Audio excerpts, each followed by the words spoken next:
UP चुनाव से जुड़ी हुई बड़ी खबर आपको दे दें। यूपी में सीटों के बंटवारे को लेकर सहयोगियों से फिर बैठक हो रही है। आज शाम दिल्ली में आपको मिलेंगी 15 से 17 सीटें। सूत्रों के हवाले से जानकारी मिल रही है। अपना दल को मिलेंगी 14 सीटें। सूत्र ये जानकारी दे रहे हैं। निषाद पार्टी को मिली रामपुर की स्वार विधानसभा। अनुप्रिया और आशीष पटेल बीजेपी नेताओं से मिलेंगे। अमित शाह के साथ फिर से बैठक होगी और कल भी अमित शाह से मिली थी अनुप्रिया पटेल। तो सहयोगियों के साथ आज मीटिंग का जो समय है वो रखा गया है। शाम को ये मुलाकात होनी है और अब बहुत तेजी के साथ इस पर काम किया जा रहा है और उम्मीद है कि आज या फिर कल ये माने कि फाइनल लिस्ट जो है उस पर मोहर लग जाएगी, क्योंकि दिल्ली में भी बैठक चल रही है। लेकिन सहयोगियों को कितनी सीटों पर टिकट देना है इस पर मंथन चल रहा है। यूपी चुनाव से जुड़ी हुई बड़ी खबर आपको दे दें। यूपी में सीटों के बंटवारे को लेकर सहयोगियों से फिर आज बैठक होगी और आज शाम दिल्ली में अपना दल निषाद पार्टी के साथ मीटिंग होनी है। और आपको याद होगा कि कल भी गृह मंत्री अमित शाह के साथ मीटिंग हुई थी। निषाद पार्टी को खबर ये मिल रही है कि 15 से 17 सीटें मिल सकती हैं। अपना दल को मिलेंगी 14 सीटें। निषाद पार्टी को मिली रामपुर की स्वार विधानसभा।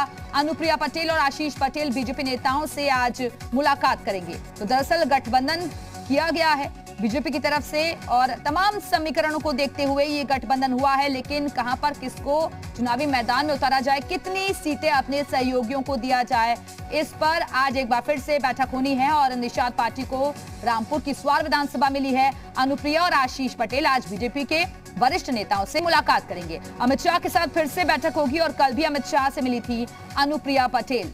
तो काफी हद तक तस्वीर आज साफ हो सकती है। बीजेपी की आज फिर सहयोगी दलों के साथ शाम को बैठक होगी और ये बैठक काफी महत्वपूर्ण मानी जा रही है, क्योंकि आपको बता दें कि अब लिस्ट आना शुरू हो चुका है। कांग्रेस की तरफ से भी प्रत्याशियों की पहली सूची जारी कर दी गई है। 125 उम्मीदवारों का ऐलान किया गया है। लेकिन अब बीजेपी के बारे में भी कहा जा रहा है कि अंतिम मुहर आज या कल लग जाएगी। और चलिए इस वक्त सीधे रुख करेंगे अपने सहयोगी का। दिल्ली से हमारे साथ हमारे सहयोगी रविंद्र कुमार इस वक्त जुड़े हुए हैं। रविंद्र, आज भी ये बैठक होनी है। सहयोगियों को कितनी सीटें दी जाए, कहां से किसे मैदान में उतारा जाए, इस पर मंथन। बिल्कुल, देखिए अभी जो बैठक चल रही है बीजेपी मुख्यालय में, ये केंद्रीय चुनाव समिति बीजेपी की चल रही है और इसमें 2 से 3 फेज के जो उम्मीदवार हैं जिन पर कोर कमेटी ने अपनी मोहर लगाई थी, उस पर सीईसी की बैठक में मोहर लगने वाली है। 3 साढ़े 3 बजे तक ये बैठक चलेगी। लेकिन जहां तक गठबंधन की बात है, कल ही अनुप्रिया पटेल और संजय निषाद से अलग अलग गृहमंत्री अमित शाह, केशव मौर्य और स्वतंत्र देव सिंह जैसे नेताओं ने लंबी बातचीत की थी और उसमें एक तरह सहमति बनी थी कि संजय निषाद को लगभग 15 से 17 सीटें दी जाएगी और अनुप्रिया पटेल की पार्टी को 11 से 14 सीटें दी जाएगी। पिछली बार भी 11 सीटें लड़ी थी वो। लेकिन एक दौर की और बातचीत माना जा रहा है कि आज देर शाम को अनुप्रिया पटेल के साथ गृह मंत्री की होगी, बीजेपी के बड़े नेताओं को होगी और ये गठबंधन के जो सीटें हैं इसका ऐलान कल लखनऊ में होने की संभावना जताई जा रही है। बिल्कुल रविंद्र, आप बने रहिएगा, हमारे साथ लौटेंगे आपके पास। और शुभम लखनऊ से इस वक्त हमारे साथ जुड़ गए हैं। शुभम, आप देखिए बीजेपी पर भी एक तरीके से कहें कि प्रेशर है, दबाव है लिस्ट जारी करने का, क्योंकि कांग्रेस की पहली सूची जारी हो चुकी है आज।